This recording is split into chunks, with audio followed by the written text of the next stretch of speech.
래피드입니다. 8월 21일 두산중공업 보도록 하겠습니다. 먼저 증시 보겠습니다. 코스피 코스닥 둘 다 하락을 했습니다. 코스피는 1.2%, 코스닥은 2.3% 하락을 하면서 계속해서 하락세를 이어가는 모습이었고요. 미국 쪽 이제 테이퍼링 우려감과 그 다음에 코로나19에 대한 그 확산세 때문에 계속해서 증시가 떨어지고 있습니다. 제일 큰 이유는 아마 테이퍼링에 대한 그 부담감 때문일 거고요. 거기에 대해서 환율이 증가를 하면서 환율이 계속 올라가면서 우리나라 증시의 가치가 떨어지고 반대로 이제 미국 증시는 좀 버텨주는 그런 움직임이 나오고 있습니다. 테이퍼링 전체로 보았을 때는 이제 모든 이제 글로벌 증시가 떨어지는 방향이긴 한데요. 결국에는 이제 환율이 올라가면서 우리나라 증시가 좀 더 떨어지는 그런 움직임을 보이고 있습니다. 자, 코스피를 먼저 보겠습니다. 이미 차트 자체는 이미 상승해서 하락 추세로 진입을 했다라고 보아도 될 것 같고요. 21선, 61선, 5일선 모두 벌어지면서 하락을 하고 있습니다. 지금 뭐 이렇게 오랜만에 계속 저점을 갱신하면서 매일매일 떨어지는 그 폭락장이 오랜만에 나온 것 같고요. 계속 이제 이때 21선을 하락 돌파했을 때부터 좀 애매한 움직임이 나왔었습니다. 그래서 61선을 깼을 때부터 코스피 움직임이 별로 좋지 않다라고 생각을 했었고 깜짝 이제 반등이 나오면서 삼성전자와 함께 좀 올라가긴 했습니다만 결국에는 이렇게 증시가 좀 빠지는 모습이 나왔습니다. 그래서 원래는 이제 갈 자리에서 좀 가줬어야 되는 그런 자리인데요. 여기서 이제 갔어야 됩니다. 근데 가지 못하고 이런 식으로 21선을 맞으면서 계속 저점을 낮춰가면서 떨어지는 모습이 별로 좋지 않아 보였고요. 이런 식으로 큰 폭의 하락이 나오기 때문에 항상 주의를 좀 해야 된다. 관망하는 것이 좋겠다라고 말씀을 드렸었습니다. 자, 그럼 이제 언제까지 좀 관망을 해야 되나 이제 그런 게 좀 의문이 들죠. 자, 사실은 이제 언제까지 딱 뭐 지정을 할 수는 없습니다. 지금은 시장 분위기 봐가면서 진행을 해야 될 것 같고요. 이 기사 하나를 좀 보면 골드만삭스에서는 이미 이제 올해 11월부터 금리 인상 테이퍼링이죠. 이 자금을 빨아들이겠다. 그렇게 얘기가 추측을 하고 있습니다. 그래서 11월부터 시작해서 금리 인상은 2023년 3분기라고 얘기를 좀 하네요. 그래서 앞으로는 이제 돈이 시장에 풀리면서 이 시장을 끌어올리는 일은 별로 없을 거고요. 오히려 이제 돈이 빠지면서 그런 식으로 진행이 될 것 같습니다. 그래서 너무 많은 돈을 빨아들이면 이제 또 갑자기 이게 돈을 풀었을 때 형성되어 있던 그 버블들이 팍팍 터지면서 좀 충격이 클 수 있기 때문에 그런 이제 그 자금을 빨아들이는 큰 이 양이라고 할까요? 그 양을 조절하면서 진행을 할 겁니다. 거기에 따라서 증시가 올라갔다가 내렸다가 하는 그런 움직임이 반복이 될 거고요. 또다시 이제 코스피 장세가 또 박스권으로 진입을 할 가능성이 있다라는 거죠. 그래서 한번 레벨업을 하긴 했는데요. 사실은 이 전체적으로 봤을 때는 이 유동성 장세에 의해서 코스피가 좀 과하게 오른 감이 없잖아 있습니다. 원래 이 정도에서 공매도 금지가 기간이 좀 길었었고요. 지금은 공매도 금지가 풀렸기 때문에 어떻게 또 진행이 될지 알 수가 없는 상황입니다. 그래서 전체적인 시장 움직임은 계속해서 하락으로 떨어질 가능성이 있고요. 이렇게 중간중간에 좀 받쳐주는 그런 움직임이 있겠지만 이제는 어느 한 종목을 좀 오랫동안 투자를 하는 그런 방향은 별로 좋지 않을 것 같습니다. 그래서 종목 강세가 있긴 하겠지만 조금은 스윙 개념으로 좀 진입을 하는 것이 맞을 것 같고요.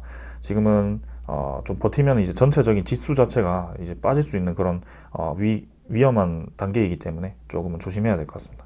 그래서 투자자는 뭐 계속 코스피에서 빠지고 있고요. 외국인 투자자가 특히 많이 매도를 하고 있습니다. 자, 뭐 크게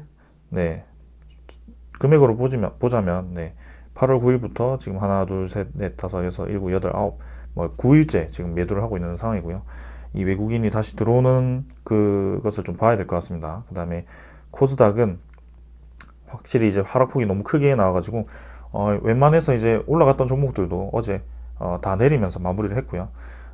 월요일에는 이제 미장이 좀 이번에 반등을 좀 했습니다. 테이퍼링 시기가 좀 미뤄질 수도 있다라는 얘기가 나오면서 반등을 좀 했지만 이 환율을 좀 보십시오. 환율이 계속해서 고공으로 치솟고 있습니다. 이런 상황에서는 사실 좀 어렵죠, 움직임이. 그래서 우리나라 증시는 좀 약세를 띌 가능성이 크다. 반등이 좀 나오겠지만 계속해서 V자로 올라가기보다는 한 번씩 반등을 쳐주면서 저점을 점점 낮출 가능성이 있기 때문에 스윙 개념으로 종목 접근을 하는 것이 좋을 것 같습니다. 자, 오늘 뭐 이 정도로 보고요. 종목 보도록 하겠습니다. 두산중공업 보겠습니다. 19,500원으로 보합 마무리를 했습니다. 지금 증시가 굉장히 많이 하락을 했었는데요. 오히려 이제 두산중공업은 잘 버티는 모습이 나왔습니다. 다행이고요. 시간의 가격도 뭐 크게 움직임 없이 진행이 된 것으로 보이네요. 자, 그래서 차트 한번 보면요. 일단 일봉상으로 네, 지지 라인을 좀 만들었다가 또 지지 라인을 깨버리는 그런 하락 음봉이 크게 나왔고요. 또 이제 여기서 한번 지지 라인을 만들어 주면서 19,000원 정도에서 네, 또 이렇게 라인을 만들어 가고 있습니다. 자, 이렇게 된다면 이제 계단식으로 한 가지 한 가지 지금 내려가고 있고요. 요 라인에서 또 이렇게 왔다 갔다 하면서 버텨주는 과정에서 21선이 또 내려올 겁니다. 여기서 이제 다시 한번 내려가는지 아니면 또 버텨주는지 뭐 거기에 대해서 또 시간이 필요할 거고요. 그래서 적어도 이제 이 정도의 시간이 또 필요하다는 거죠. 한 일주일 이상이 더 걸릴 겁니다. 그래서 121선이 이제 서서히 이제 왔을 때 이 121 라인을 지켜주는지 거기를 좀 확인을 해야 될 것 같고요. 이전에는 121선 라인을 지켜주는 듯 하다가도 한 번 더 깨버렸습니다. 그래서 결국에는 241선까지 가까이 떨어지는 그런 움직임이었는데요. 사실 좀 차이가 있는 것이 241선과 이때는 121선이 좀 갭이 많았습니다. 근데 지금 같은 경우는 거의 뭐 241선과 갭이 별로 없기 때문에 사실 이 정도 라인에서 좀 버텨주면서 반등을 할 거라고 좀 생각을 하고 있습니다. 근데 증시 분위기라든지 앞으로 이 테이퍼링 관련해서 계속 그런 언급이 좀 나오면서 외국인 자금이 뭐 크게 들어오지 않는다면 조금은 시간이 더 필요할 것으로 보이고요. 241선 근처까지 온다면 이제 18,000원 아래로도 내려갈 수 있는 상황이기 때문에 천천히 접근을 하는 것이 좋을 것 같습니다. 자, 그래서 보시면 일단은 뭐 21선이 꺾이지도 않고 계속 그냥 쭉 떨어지는 상황이고요. 이 상황에서는 뭐 굳이 지금은 무리하게 한 번에 다 들어갈 필요는 없고요. 이렇게 이제 지지 라인을 만들어 갈 때 조금씩 매수를 해 가시면 좋을 것 같습니다. 그래서 분명히 이제 반등이 나올 차례가 다가오고 있고요. 21선이 이렇게 위로 꺾이기 시작한 지점, 거기는 이제 좀 매수를 공격적으로 할 수 있는 그런 타이밍이 아닐까라는 생각을 해봅니다. 그래서 뭐 크게 이상 없이 진행 중이고요. 이 고점 부근에서부터 줄곧 내려오기 시작하는데요. 슬슬 이제 좀 이 하락폭이 20-30% 이상 되시는 분들은 조금 이제 손절을 해야 되나 뭐 그런 고민을 하고 계실 겁니다. 근데 손절을 하실 거였으면 사실은 이 지지 라인이 깨졌을 때죠. 이때 손절을 하셨어야 되고요. 지금은 손절하기에는 좀 너무 많이 내렸습니다. 그래서 손절하기보다는 그냥 가져가시는 것이 맞다라고 보여지고요. 그리고 신규 진입을 저와 이제 같이 기다렸던 분들은 조금씩 이제 들어가셔도 나쁘지 않은 구간이라고 생각을 합니다. 그래서 뭐 확실한 구간을 보실 거면 제가 아까 말씀드린 21선 이 선이 좀 위로 꺾여주는 그런 라인이 좀 그런 구간이 오면 좋을 것 같고요. 그때까지는 저도 그냥 지켜볼 생각입니다. 자, 그래서 계속 뭐 이렇게 진행이 될 것 같고요. 시간이 더 필요하다 뭐 그런 말씀밖에 드릴 게 없네요. 지금은. 그래서 20주선도 이제 하락 돌파를 해서 마무리 좀 했고요. 다음 주는 이제 어떻게 진행이 될지 모르겠지만 좀 더 시간이 필요해 보이는 그런 구간입니다. 월봉도 마찬가지고요. 일단 뭐 전체적으로 한 번 더 말씀을 드리자면 이때 이제 원전이 잘 나갔을 때 되게 이제 두산중업이 크게 치고 나가는 그런 움직임이 있었습니다. 한번 치고 올라왔을 때 엄청 크게 올라가는 모습이었는데요. 그 이후에 원전 시장이 약해지면서 이렇게 기나긴 하락을 겪었던 그런 두산중공업이고요. 거기에는 이제 재무가 꼬이기 시작하면서 두산건설 재무가 악화되면서 이렇게 계열사를 하나씩 정리해버리는 그런 상황까지 왔었죠. 근데 그런 상황도 이제 결국에는 재무 3주 자구안을 거의 다 이행을 했습니다. 5천억 정도만 상환을 하면 이제 완벽하게 재무 개선이 진행되는 거고요. 단기 차입금이 좀 더 남아있긴 하지만 지금 두산중공업은 흑자 전환을 한 상태이고 연 영업이익이 수천억대로 이제 잡히기 때문에 충분히 자력으로 해결을 할 수 있는 그런 상황인 것 같습니다. 그래서 이렇게 이제 큰 하락폭을 이겨내고 여기서 이제 꺾였다는 거죠. 추세 자체가 완전히 돌려졌다는 의미고요. 이런 종목들은 이제 확실한 자리에서 들어가게 된다면 분명히 수익을 볼 수밖에 없는 그런 상황입니다. 그래서 두산중공업을 제가 꾸준히 리뷰하는 이유 중에 하나고요.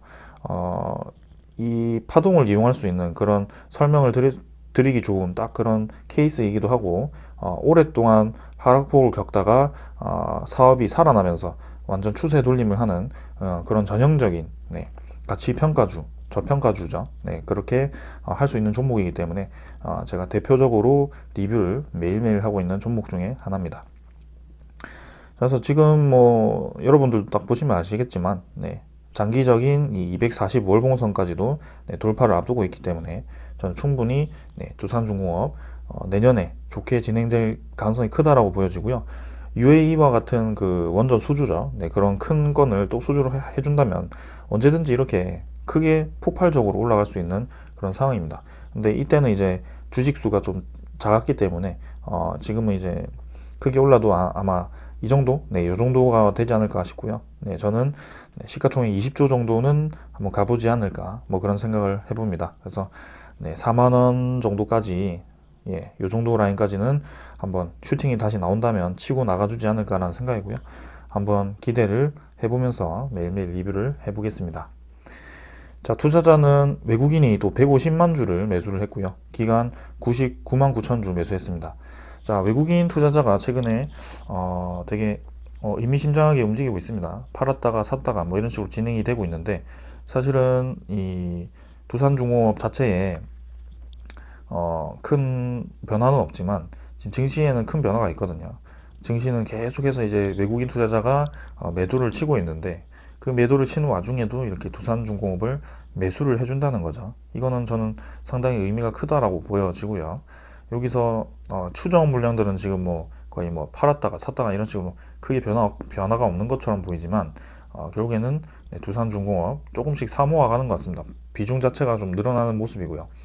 저는 긍정적으로 보고 있고, 기관 투자자 같은 경우가 이제 좀 매수가 들어와야 될 것 같은데, 자, 기관이 쉽사리 매수로 뭐 강하게 들어오진 않습니다. 아직까지는. 하지만 연기금 투자자가 좀 이때부터 시작해가지고 조금씩 이제 매수를 시작했는데요.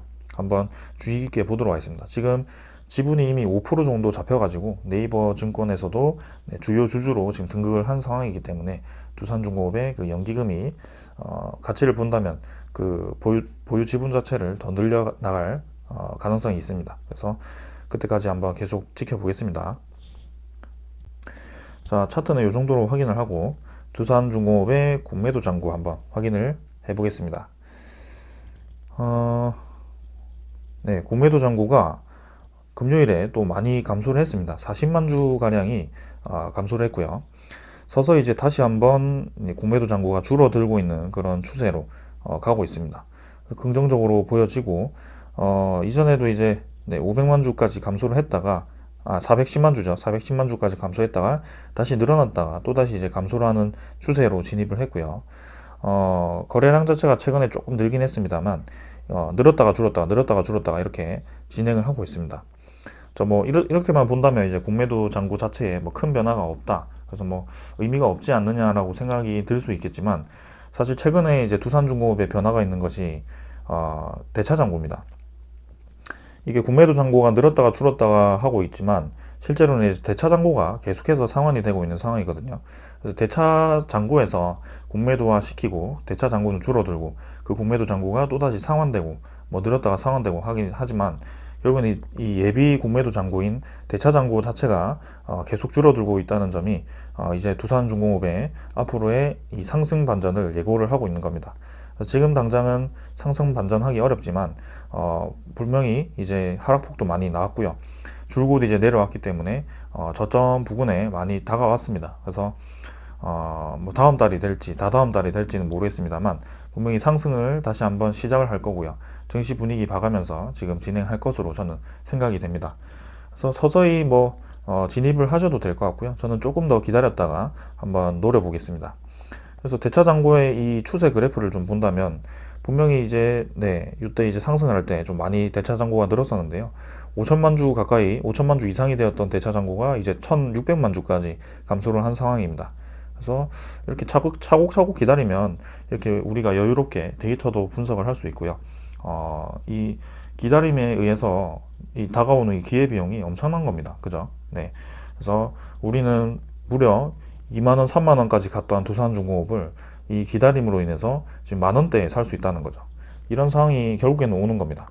그래서 제가 계속 뭐 기우제라고 얘기하신 막 비꼬시는 분들도 많으셨는데 결국에는 이런 가격까지 내려왔고요.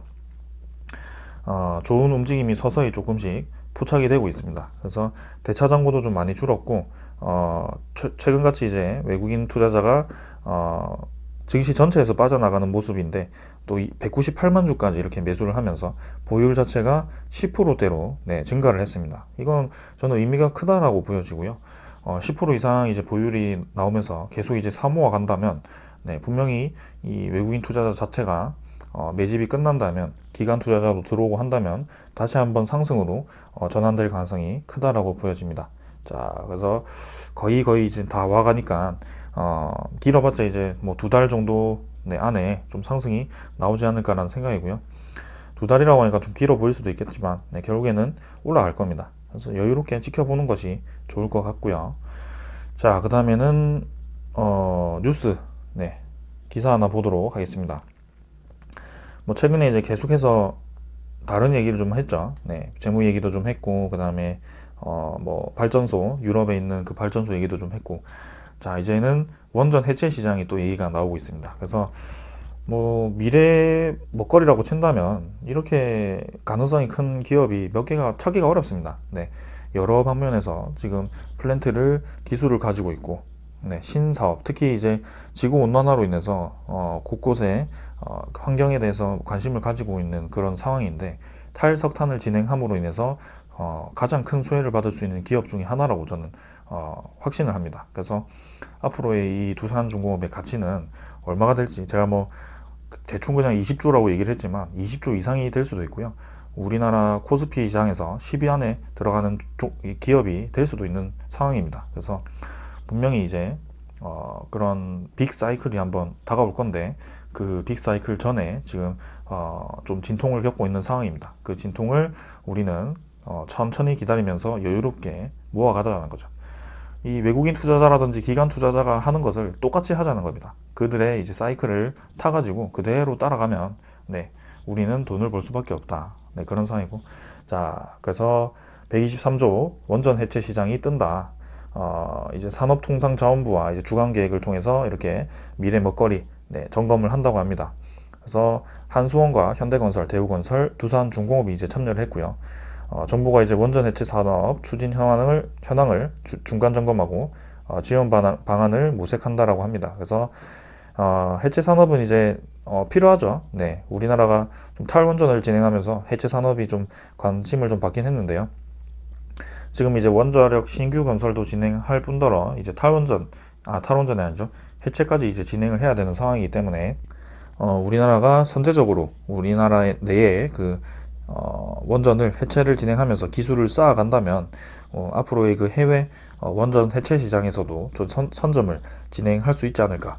독일의 업체가 그 원전 해체 기술이 아주 크다라고 봅니다. 거기는 이제 신재생에너지를 이미 전환을 많이 한 상황이기 때문에 원전을 좀 해체를 많이 한 상황입니다. 그래서 독일의 기업과 두산중공업이 또 협력을 했었던 그런 기억이 나는데요. 그 기술을 노하우를 좀 쌓아가지고 선제적으로 진입을 해도 좋을 것 같습니다. 자, 그래서 원전을 계속 짓기만은 할 수 없는 상황이거든요. 수명이 다 된 원전을 이제는 해체를 해야 되는데 그런 것을 선제적으로 이렇게 투자하는 것은 저는 좋다라고 보여지고요. 자, 2022년 이후에 고리 1호기 해체를 앞두고 초기 시장을 이제 창출하고 산업 생태계 형성을 촉진하기 위해서 이렇게 얘기를 하고 있다고 합니다. 그래서 앞으로 계속해서 2050년까지였나요? 원전 해체 시작은 계속 증가할 수밖에 없는 상황이고요. 이렇게 기존에 지어 있던 그 원자력 발전 발전소죠. 그 개수가 계속해서 시간이 지날수록 이 해체해야 되는 원자력 발전소가 늘어날 겁니다. 그래서 분명히 수혜를 받을 수밖에 없다. 그래서 지금 서서히 이제 시작될 때 미리 이제 기술을 노하우를 쌓아가는 것이 중요하다. 뭐 그렇게 보입니다. 그래서 두산중공업의 잠재력이 또다시 또 하나가 추가되는 거고요. 우리는 이런 잠재력을 믿고 그냥 쭉 가보는 거죠. 네, 그래서 오늘 요 정도로 두산중공업 보고요. 자, 다음 주에 뭐 더 내릴지 말지 모르겠지만 천천히 그냥 지켜보겠습니다. 자, 오늘은 여기까지 하겠습니다. 감사합니다.